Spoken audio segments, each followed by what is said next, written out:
ईरानी शासन तेहरान की सड़कों पर जिंदगी की लड़ाई लड़ रहा है। 2 हफ्ते से प्रदर्शनकारी लगातार सड़कों पर हैं, जहां अब कई लोग मारे जा चुके हैं। ये एक अहम क्षण है। प्रदर्शन में सुरक्षा बलों व नागरिकों की मौत हुई। दूर चीन की अर्थव्यवस्था भी इससे प्रभावित हो रही है। अब ये दोनों कहानियां अलग अलग लग सकती हैं, लेकिन मुझ पर भरोसा कीजिए, ये गहराई से जुड़ी हुई हैं। देखिए, 20 साल तक बीजिंग को लगा कि उसने पश्चिमी देशों को पछाड़ दिया, क्योंकि वह सबसे अधिक प्रतिबंधित शासन का अंतिम खरीदार था। चीन को बड़ी ऊर्जा छूट मिली, जो अमेरिका के लिए असंभव थी। 2026 में सस्ते तेल का बिल आ गया है। अब देना होगा, क्योंकि अमेरिका ने निकोलस मादुरो को पकड़ लिया और IRGC ने प्रदर्शनकारियों को मार डाला। बातचीत के दौरान चीन की दुनिया टूट रही है और कम तेल आपूर्ति से बीजिंग अंधकारमय भविष्य देख रहा है। यह सिर्फ आपूर्ति संकट नहीं, बल्कि विनाशकारी रणनीतिक पतन है। चीन ने सिर्फ तेल नहीं खरीदा, उन्होंने एक ऐसी क्रांति की पहली पंक्ति की सीट खरीदी है जिसे वे नियंत्रित नहीं कर सकते। यह समझने के लिए कि चीन यहाँ कैसे पहुंचा, आपको कुछ साल पीछे जाना होगा।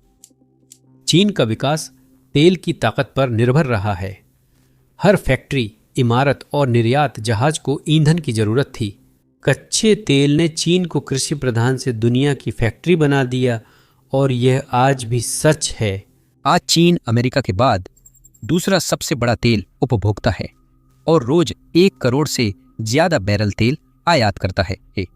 यह सिर्फ एक आंकड़ा नहीं है। तेल सप्लाई सुचारू रहने पर अर्थव्यवस्था ठीक चलती है। रुकावट आने पर सब प्रभावित होता है। परिवहन धीमा, लागत ज्यादा, फैक्ट्रियां प्रभावित। तेल चीन के लिए सिर्फ ऊर्जा नहीं है, यह उसके विकास की जीवन रेखा है, और साथ ही वह कमजोरी भी है जो उसके भविष्य को धीमा कर सकती है। अपने चरम पर बीजिंग को लगा कि उसने इस कमजोरी का हल ढूंढ लिया है। महंगे तेल के लिए प्रतिस्पर्धा करने की बजाय चीन ने अलग रास्ता चुना। वह सबसे अधिक खरीदेगा, कम कीमत देगा और आपूर्ति सुनिश्चित करेगा, भले ही कोई प्रतिबंध या दबाव हो। रणनीति सीधी थी, जहां और दूर हुए वहां संबंध बनाए। चीन ने तेल ही नहीं, जाल भी बुन लिया। ईरान, वेनेजुएला और अन्य प्रतिबंधित उत्पादक उस प्रणाली के मुख्य हिस्से बन गए। जब पश्चिमी देशों ने प्रतिबंध खड़े किए, तब चीन अंतिम विकल्प के खरीदार के रूप में सामने आया। चुपचाप सस्ते बैरल खरीदता रहा और इसी दौरान अपना प्रभाव भी बढ़ाता गया। तेहरान पर प्रतिबंध खड़े होने पर यह रणनीति ईरान के लिए सबसे महत्वपूर्ण थी। चीन ईरान का सबसे बड़ा ग्राहक बन गया। अरबों बैरल सस्ते में खरीदे और लंबे सौदे किए, जो अन्य देशों ने नहीं किए। शुरुआत में यह सौदा सही लगा। चीन को सस्ता तेल और ईरान को जीवन रेखा मिली, जो अब एक अस्थायी अवसर न रहकर स्थायी हो गई है। ईरानी कच्चा तेल चीनी फैक्ट्रियों को चलाने, जहाजों को ईंधन देने और बढ़ते शहरों को गतिशील रखने लगा। यह चीन की अर्थव्यवस्था की रोजमर्रा की धड़कन का हिस्सा बन गया। लेकिन इस निर्भरता की एक कीमत भी थी। ईरानी तेल अब चीन के आयात का बड़ा हिस्सा है, जिससे बीजिंग एक तनावपूर्ण देश से जुड़ गया है। यह सौदा कागज पर अच्छा है, पर असल में चीन को असुरक्षित बनाता है। भू राजनीति बदलने या आपूर्ति रुकने पर असर तुरंत दिखेगा। अब चीन की वृद्धि उन तेल प्रवाहों पर निर्भर है जिन्हें एक रात में बाधित किया जा सकता है, और अब उस कमजोरी की कड़ी परीक्षा ली जा रही है।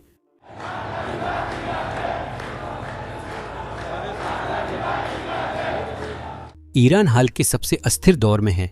रोजमर्रा की जिंदगी मुश्किल होने से प्रमुख शहरों में विरोध बढ़े हैं।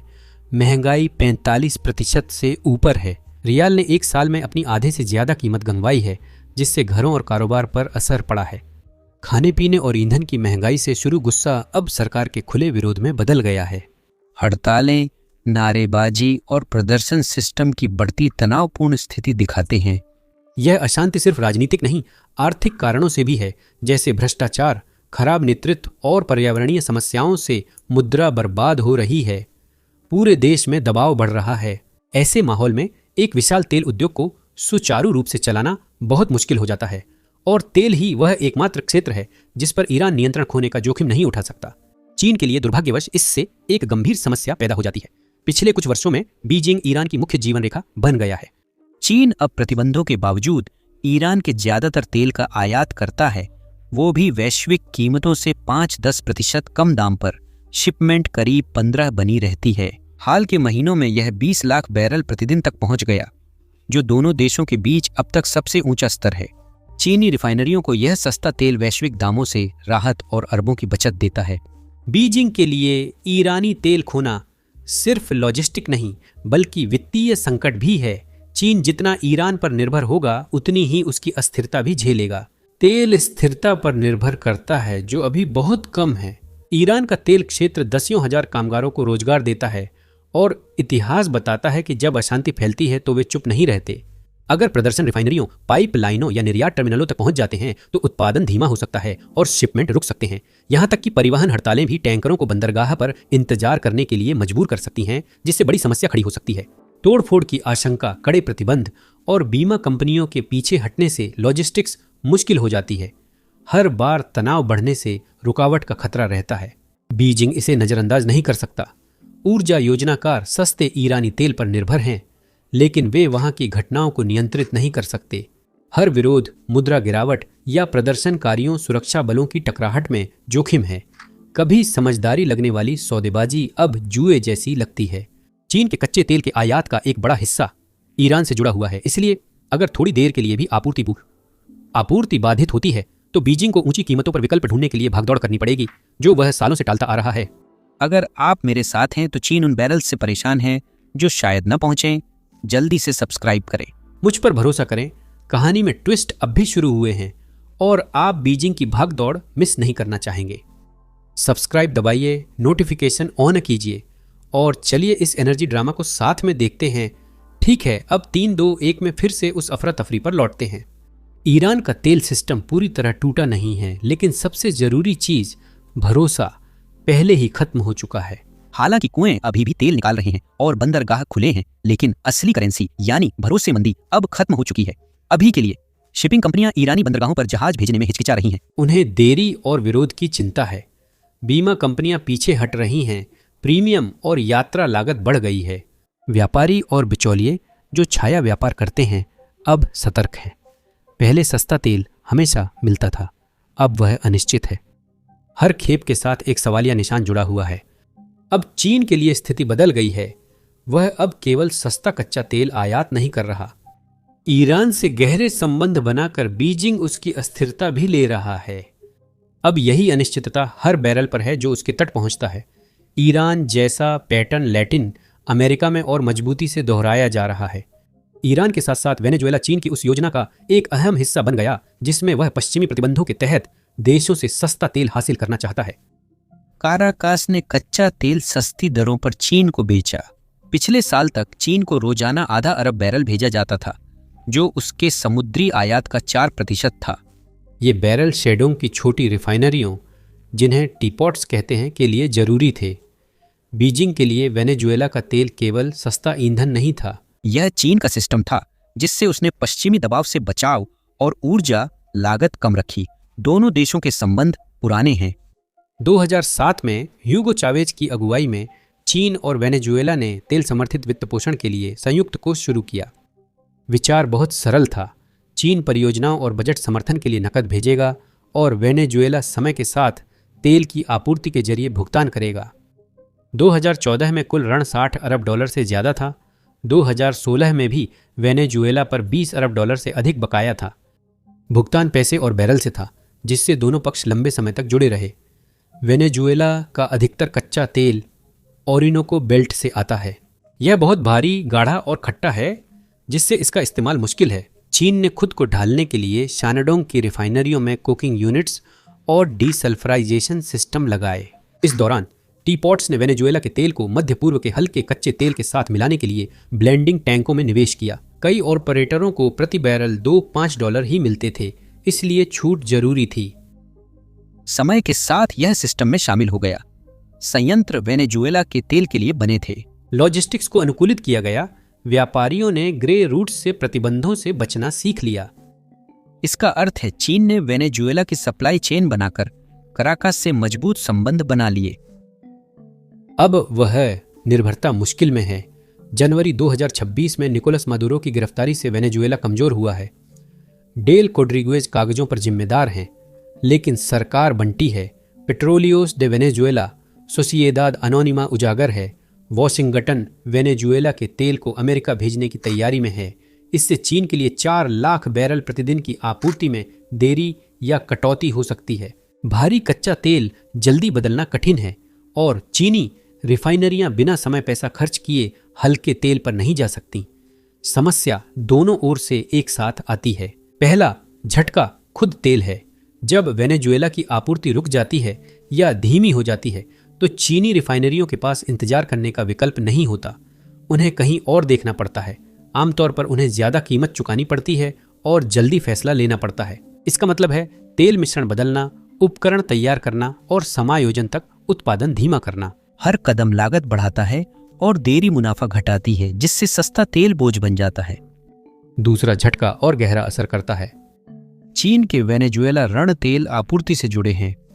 जब बैरल नहीं पहुंचते तो भुगतान रुक जाते हैं, संयुक्त परियोजनाएं ठप हो जाती हैं और वह प्रभाव जो कभी निश्चित लगता था धीरे धीरे कम होने लगता है। लाभ उठाने की बजाय बीजिंग के पास अब जोखिम रह जाता है और समस्या को सुलझाने के लिए कम साधन होते हैं। यह सब उस पहले से कमजोर उद्योग में हो रहा है। वेनेजुएला का तेल उत्पादन 1990 के दशक के अंत में 30 लाख बैरल प्रतिदिन से घटकर 2025 में 7 लाख बैरल रह गया। तेल क्षेत्र जर्जर हैं, पाइपलाइनों में रिसाव है, रिफाइनरियां परेशान हैं, पीडीवीएसए के पास न कर्मचारी है न पुर्जे, नेतृत्व संकट से समस्याएं और बढ़ गई हैं। इन समस्याओं के बावजूद चीन पीछे नहीं हट सकता। अरबों डॉलर कर्ज में है। रिफाइनरियां वेनेजुएलाई कच्चे तेल पर बनी और छोटी रिफाइनरियां छूट वाले शिपमेंट्स पर निर्भर हैं। जो कभी प्रतिबंधों के खिलाफ एक समझदारी भरा बचाव लगता था, अब वह एक जाल जैसा महसूस होता है। वेनेजुएला का संकट चीन की ऊर्जा जीवन रेखा के केंद्र पर असर डाल रहा है। उस देश के लिए जो अपनी अर्थव्यवस्था को चलाए रखने के लिए रोजाना 1 करोड़ बैरल से ज्यादा तेल आयात करता है। इस तरह का झटका सिर्फ असुविधाजनक नहीं है बल्कि खतरनाक भी है। चीन की स्थिति को और भी खराब बना देता है यह तथ्य कि वेनेजुएला के साथ चीन के तेल संबंध सिर्फ कमजोर नहीं हो रहे हैं बल्कि लगभग रातों रात कट रहे हैं। बीजिंग ने कूटनीति, ऋण और रिफाइनरी में बदलाव के जरिए लगभग 2 दशक तक जो कुछ भी बनाया था वह अब हफ्तों में, वर्षों में नहीं बल्कि हफ्तों में ही ढहने के खतरे में है। ट्रंप प्रशासन ने हाल ही में वेनेजुएला की अंतरिम नेता डेलसिल रोड्रिगेज को सख्त विकल्प दे शिकंजा और कस दिया। काराकास को चीन, ईरान, रूस और क्यूबा के साथ आर्थिक और तेल संबंध तोड़ने होंगे और तेल उत्पादन पर पूरी तरह से वॉशिंगटन के साथ काम करना होगा। तभी काराकास फिर से अधिक तेल निकालना शुरू कर सकता है। यह सिर्फ सुझाव नहीं बल्कि अमेरिका के राजनीतिक दबाव और सैन्य ताकत से समर्थित मांग थी जिसके चीन पर गंभीर नतीजे हैं। मध्य 2000 के बाद से बीजिंग ने वेनेजुएला को 60 अरब डॉलर से ज्यादा कर्ज तेल आपूर्ति के बदले दिया है। कर्जों से चीन को लैटिन अमेरिका में प्रभाव और अपनी रिफाइनरियों के लिए लगातार तेल आपूर्ति मिली। वॉशिंगटन के दबाव से वेनेजुएला के कर्ज लौटाने की प्रक्रिया खतरे में है।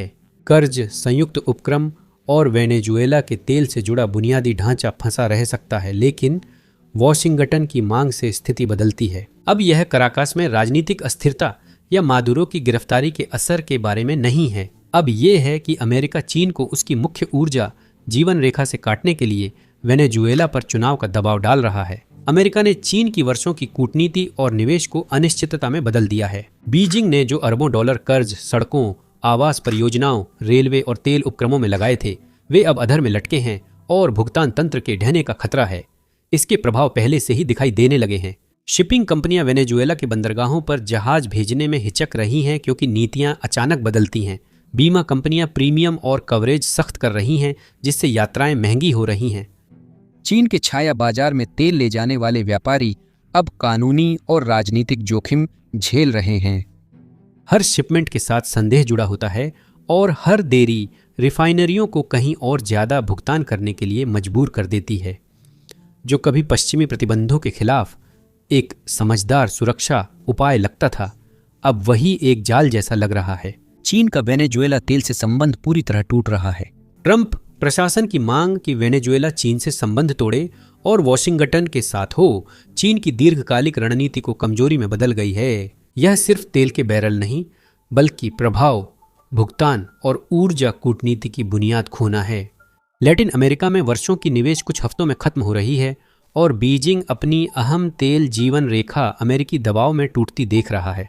जब ईरान विरोध प्रदर्शनों से हिल गया है और वेनेजुएला वॉशिंगटन के प्रभाव में खिंचता जा रहा है, चीन का सावधानीपूर्वक बुना गया ऊर्जा जाल अब बिखरने लगा है। बीजिंग की कूटनीति और अरबों के कर्ज से जुड़ी जीवन रेखाएं अब टूट रही हैं, जिससे चीन के पास विकल्प कम बचे हैं। अब रूस पर तेल के लिए और निर्भर होना स्वाभाविक कदम है, क्योंकि कागज पर वही सही विकल्प लगता है। यह दुनिया के बड़े तेल निर्यातकों में है और 2022 से चीन ने रूस से सस्ता कच्चा तेल ज्यादा खरीदा है। 2025 तक रूस हर दिन 20 लाख से ज्यादा बैरल तेल पाइपलाइन और टैंकरों के जरिए चीन भेज रहा था।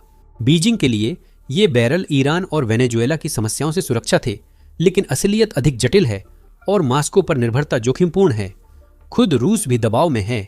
यूक्रेन में लंबे युद्ध ने पैसे और संसाधनों को खत्म कर दिया है, प्रतिबंधों की लहरें शुरू कर दी हैं और उसकी अर्थव्यवस्था और बुनियादी ढांचे को दबाव में डाल दिया है।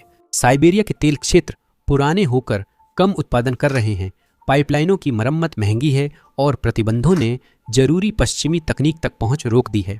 अब चीन जो भी तेल का बैरल खरीदता है वह एक ऐसे सिस्टम पर निर्भर करता है जिसमें दरारें नजर आ रही हैं, फिर खुद प्रतिबंध भी हैं। संयुक्त राज्य अमेरिका और यूरोप ने रूसी ऊर्जा पर बड़े प्रतिबंध लगाए हैं, जिनमें तेल बेचने के लिए मूल्य सीमा और शिपिंग बीमा पर पाबंदियां शामिल हैं। रूस अब पुराने टैंकरों की शैडो फ्लीट का उपयोग कर रहा है, जो बीमा और सुरक्षा सिस्टम से बाहर है। ये जहाज अनदेखे झंडों के नीचे चलते, ट्रैकर्स बंद करते और तेल चीन जैसे खरीदारों तक घुमावदार रास्तों से पहुंचाते हैं। अब इस जीवन रेखा पर भी दबाव बढ़ रहा है। पश्चिमी अधिकारी शैडो फ्लीट और प्रतिबंधों से बचने वाले टैंकरों पर सख्त हैं। कुछ जहाज जब्त हुए हैं और अधिकारी उन जहाजों पर सख्त नजर रख रहे हैं जो माल की उत्पत्ति छुपाते या नियमों का उल्लंघन करते हैं। ये कदम दिखाते हैं कि रूस जिन छेदों का इस्तेमाल तेल की आपूर्ति बनाए रखने के लिए कर रहा था, वे अब सिमट रहे हैं। चीन के लिए इससे एक नया तरह का जोखिम जुड़ गया है। अब रूसी तेल खरीदने का मतलब है जोखिम भरे जहाजों और अनिश्चित डिलीवरी से निपटना। साफ कहें तो रूस का शैडो फ्लीट हमेशा से ही तेल ले जाने का एक जोखिम भरा तरीका था, लेकिन अब ये जोखिम अचानक अनदेखा करना नामुमकिन हो गया है। अमेरिका इन बदमाशों का पीछा कर रहा है और पकड़ रहा है। एक टैंकर जो पहले प्रतिबंध उल्लंघन में था, उसे अमेरिकी बलों ने निगरानी में रखा। आमतौर पर इस तरह की निगरानी चुपचाप रहती है, लेकिन इस बार ऐसा नहीं हुआ। पीछे हटने के बजाय मॉस्को ने हस्तक्षेप किया और जहाज की सुरक्षा के लिए नौसैनिक एस्कॉर्ट्स, जिसमें एक पनडुब्बी भी शामिल थी, भेजी। समुद्र में शांत खेल अचानक तनावपूर्ण आमना सामना बन गया। टैंकर रूसी मानकों के अनुसार खास नहीं था। यह उन पुराने जहाजों में से एक था जिनसे तेल को नियमों से बचाकर ले जाया जाता था। ये जहाज अनजान झंडों के नीचे चलते हैं, ट्रैकिंग सिस्टम बंद कर देते हैं और शेल कंपनियों की परतों के पीछे छिप जाते हैं। महीनों तक ये चुपचाप चीन जैसे खरीदारों को रियायती कच्चा तेल पहुंचा रहे थे, लेकिन इस बार नियम बदल गए। संयुक्त राज्य अमेरिका ने कार्रवाई करने का फैसला किया। आइसलैंड के पास जहाज पर चढ़कर रूस ने पनडुब्बी में युद्धपोत भेजकर अपनी प्रतिक्रिया जाहिर की। मॉस्को ने कहा कि अब तेल निर्यात व्यापार नहीं, सुरक्षा मुद्दा है, जो पहले कागजी कार्रवाई और कानूनी मुद्दों तक सीमित था, अब सैन्य क्षेत्र में है, जहां हर कदम पर तनाव बढ़ सकता है। चीन के लिए यह मामला बहुत अहम है। सस्ती रूसी तेल का बड़ा हिस्सा, जिस पर वह निर्भर है, छाया मार्गों से होकर जाता है। अगर अब जहाजों को रोका या जब्त किया जा सकता है, तो हर मालवाहक जहाज एक जुआ बन जाता है। जो उपाय पहले समझदारी लगा, अब खतरनाक दिखता है। यह संदेश अनदेखा करना मुश्किल है। प्रतिबंध अब केवल सैद्धांतिक धमकी नहीं, बल्कि खुले समुद्र में असल में लागू हो रहे हैं। रूस तेल बचाने को तैयार है, अमेरिका रोकने को, और चीन दबाव वाली सप्लाई चेन पर निर्भर होकर बीच में फंसा है। बीजिंग में माहौल तनावपूर्ण नजर आ रहा है। चीन की सुरक्षा व्यवस्थाएं बिखर रही हैं। ईरान अपने देश में अस्थिर है। वेनेजुएला को अब संयुक्त राज्य अमेरिका की ओर मोड़ा जा रहा है, और अब रूस, जो आखिरी बड़ा आपूर्ति करता है, खुद ही प्रतिबंधों और वैश्विक दबाव में है। चीन अब ऐसे साझेदार से जुड़ा है जिसका भविष्य असुरक्षित है और तेल आपूर्ति खतरे में है। चीन की तेल से जुड़ी मुश्किलें संयुक्त राज्य अमेरिका की वजह से और भी बढ़ रही हैं, और बीजिंग इसे अच्छी तरह जानता है। जो व्यापार और तकनीक में शुरू हुई प्रतिस्पर्धा थी, अब ऊर्जा क्षेत्र तक पहुंच गई है, जहां वॉशिंगटन चीन की आपूर्ति लाइनों को लगातार काट रहा है। ईरान पहला उदाहरण है। अमेरिका ने ईरानी तेल पर कड़े प्रतिबंध लगाए हैं, जो सिर्फ तेहरान नहीं बल्कि ईरानी कच्चा तेल खरीदने वाले किसी भी व्यक्ति जैसे चीनी रिफाइनर पर भी लागू होते हैं। हर खेप में जोखिम रहता है, तेल आने पर भी जुर्माने का डर और ईरान की अस्थिरता से बैरल्स पर निर्भरता मुश्किल होती है। अमेरिका ने उन जहाज़ों और कंपनियों पर भी कार्रवाई की है जो ईरानी तेल चीन भेजने में मदद करते हैं, जिससे तेल ले जाना और महंगा हो गया है। इस मौजूदा दबाव के अलावा अब ट्रंप ने खुलेआम प्रदर्शनकारियों का समर्थन किया है और चेतावनी दी है कि अगर दमन और बढ़ता है तो संयुक्त राज्य अमेरिका हस्तक्षेप कर सकता है। इसी समय नेतन्याहू दूसरे दौर की कार्रवाई की बात कर रहे थे, जिससे ईरान फिर से वैश्विक तनाव के केंद्र में है। यह अब सिर्फ ईरान की अशांति नहीं बल्कि एक औजार बन गई है। प्रदर्शन सरकार और अर्थव्यवस्था को कमजोर करते हैं, ईरान के तेल निर्यात को भी मुश्किल बनाते हैं। यही असली मुद्दा है। परमाणु स्थलों पर हमलों को लेकर अमेरिका की चेतावनियां भी बनी हुई हैं, जिससे दांव और बढ़ जाते हैं। हर खतरा ईरान की तेल प्रणाली के लिए जोखिम बढ़ाता है, चाहे वो बंदरगाह, पाइपलाइन या शिपिंग रूट्स हों। चीन के लिए यह बड़ी समस्या है, क्योंकि वॉशिंगटन या तेल अवीव का कोई भी फैसला अचानक तेल आपूर्ति रोक सकता है। फिर वेनेजुएला भी है। ट्रंप प्रशासन ने साफ तौर पर मांग की थी कि काराकास को बाकी सभी से संबंध तोड़ने होंगे और इसके बजाय तेल उत्पादन के लिए संयुक्त राज्य अमेरिका के साथ काम करना होगा। इसका मतलब है कि वे बैरल जो पहले चीन के लिए भेजे जाते थे, अब उन्हें संयुक्त राज्य अमेरिका की ओर मोड़ा जा रहा है, जहां उम्मीद है कि उन्हें पूरी बाजार कीमत पर बेचा जाएगा। चीन अपनी सस्ती आपूर्ति खो रहा है, जबकि अमेरिका तेल से फायदा कमा रहा है। बीजिंग को लगा था कि $60 अरब से ज्यादा कर्ज से उसने पकड़ मजबूत कर ली है। रूस आखिरी बड़ा विकल्प था, लेकिन उसकी भी कई समस्याएं हैं। हालांकि कागजों पर वह मजबूत दिखता है। रूस दुनिया के सबसे बड़े तेल निर्यातकों में से एक है और चीन ने रूसी कच्चे तेल की बड़ी मात्रा खरीदी है, अक्सर छूट पर। लेकिन यह सहारा भी प्रतिबंधों, युद्ध और रूस की हरकतों के कारण अस्थिर है। इसे सही सहारा नहीं कह सकते। ये दबाव अब दूर की खबरें नहीं रह गई हैं। ये कहीं और नहीं हो रही हैं, बल्कि चीन के अंदर दिखाई दे रही हैं, और ये अब घर में असली समस्याएं पैदा करने लगी हैं। आप सबसे पहले वहीं देख सकते हैं जहां व्यवस्था सबसे कमजोर है, और इससे आपको बहुत कुछ पता चलता है।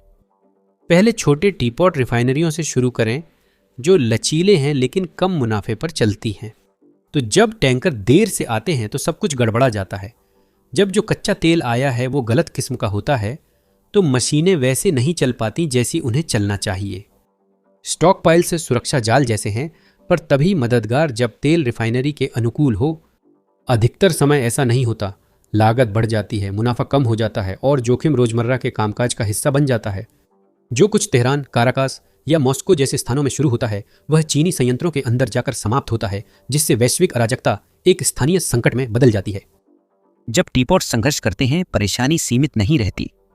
उनकी कमी से सरकारी रिफाइनरियों को वे खाली जगह भरनी पड़ती हैं, जिन्हें वे अकेले संभालने के लिए नहीं बनी थीं। ईंधन की आपूर्ति बनाए रखने के लिए वे शिपमेंट्स को इधर उधर करते हैं, तेल को एक क्षेत्र से दूसरे क्षेत्र में भेजते हैं और लगभग हर दिन शेड्यूल बदलते हैं। लेकिन इसके बावजूद भी सिस्टम कमजोर ही रहता है। एक बंदरगाह पर जहाज की देरी से पूरे देश में असर पड़ सकता है। कहीं एक जगह ईंधन की कमी होती है, फिर कहीं और। जैसे जैसे आपूर्ति कम होती जाती है, परिवहन लागत बढ़ जाती है। इसके बाद फैक्ट्रियों पर असर पड़ता है, जिन्हें सिर्फ लाइट्स जलाए रखने और मशीनें चलाने के लिए ज्यादा पैसे चुकाने पड़ते हैं। ये लागतें फैक्ट्री में ज्यादा देर नहीं रुकती।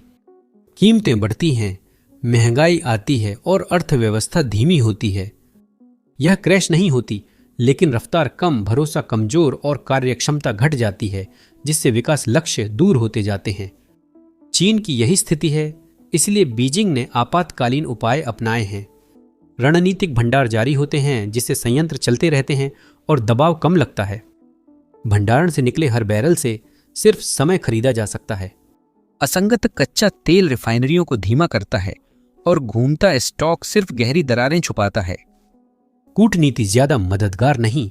बीजिंग विरोध और बातचीत कर सकता है, लेकिन इससे कुछ नहीं बदलता। टैंकर, शिपिंग लेन, बंदरगाह और बीमा सब कहीं और हैं। ईरान व वेनेजुएला में बाधा इसे स्पष्ट करती है। अब तक चीन की गलती साफ है। अस्थिर आपूर्तिकर्ताओं पर दांव लगाना उसे ज्यादा सुरक्षित नहीं बनाता, बल्कि उसे और ज्यादा असुरक्षित बना देता है। ऊर्जा सुरक्षा बड़े सौदों या सस्ते तेल के बारे में नहीं है, यह विश्वसनीयता के बारे में है। दिन के अंत में बीजिंग की पुरानी रणनीति अब खत्म हो गई है। केवल वही रास्ता कारगर है जिस पर उसने 20 साल पहले समय दिया था। बचाव, अधिक भुगतान, जोखिम फैलाना और ऐसे देशों से खरीदना जिन्हें तेल आपूर्ति के लिए क्रांति या अमेरिकी कैरियर समूह की जरूरत नहीं। ऐसी वीडियो बनाना मुश्किल है जहां कई ड्रोन हमले दिखें लेकिन कोई इंसान या रूसी सैनिक घायल ना हो। YouTube अक्सर हमारी वीडियो डिमोनेटाइज या बैन कर देता है। पिछले हफ्ते भी हमारी 4 वीडियो डिमोनेटाइज हुई थी। ड्रोन हमले दिखाना या यहाँ तक कि फ्रंट लाइन से फुटेज दिखाना विज्ञापनदाताओं के लिए अनुकूल नहीं है और इसी वजह से वीडियो पर प्रतिबंध लगाया जाता है। यही आधुनिक युद्ध की सच्चाई है जिसे यूक्रेनियन झेल रहे हैं और बचने की कोशिश कर रहे हैं। हमने बिजनेस बेसिक्स नाम से खुद का प्लेटफॉर्म शुरू किया है ताकि सभी जरूरी चीजें कवर कर सकें। इसे खुद बनाया है, इसलिए कोई प्रतिबंध नहीं है। हमें अपने ड्रोन स्ट्राइक को धुंधला नहीं करना पड़ता, हमें अपनी फ्रंट लाइन फुटेज को धुंधला नहीं करना पड़ता और हमें रूसी एयरबेस के तबाह होने को भी धुंधला नहीं करना पड़ता। हम अपनी साइट पर विज्ञापन नहीं चलाते ताकि विज्ञापनदाताओं की नाराजगी से खुद को सेंसर न करना पड़े। हम साइट को आपके समर्थन से चलाते हैं, विज्ञापन से नहीं। अगर आप ऐसे कवरेज में रुचि रखते हैं और आप हमारे वीडियो बिना सेंसर किए देखना चाहते हैं और वो बोनस कंटेंट पाना चाहते हैं जिसे हम यहाँ YouTube पर अपलोड नहीं कर सकते, तो ज़रूर basicsinsider.com पर हमसे जुड़िए। आप डिस्क्रिप्शन में दिए गए लिंक पर भी क्लिक कर सकते हैं या अपनी स्क्रीन पर दिख रहे QR कोड को स्कैन कर सकते हैं। जुड़ने पर आप वह सारा कंटेंट देख सकते हैं जो हमने पहले ही अपलोड किया है और वे सभी वीडियो भी जो हम भविष्य में अपलोड करेंगे। आप हमारी कवरेज और चैनल को सपोर्ट करेंगे, इसके लिए धन्यवाद। मैं सैम हूं, अगली वीडियो में मिलूंगा।